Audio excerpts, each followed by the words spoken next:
అరణ్య రోదనని ఆనందగానముగా మార్చినది నీ సహవాసమే.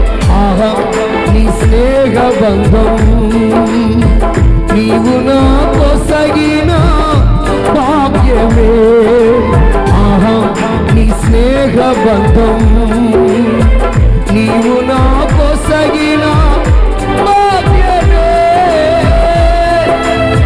నిరంతర స్తోత్రార్జుడా నా ప్రియుడా యేసయ్యా, నిరంతర స్తోత్రార్జుడా నా ప్రియుడా యేసయ్యా. నీ కనికరమే స్థితి మార్చినది, ఆరాధన నీకే. నీ కనికరమే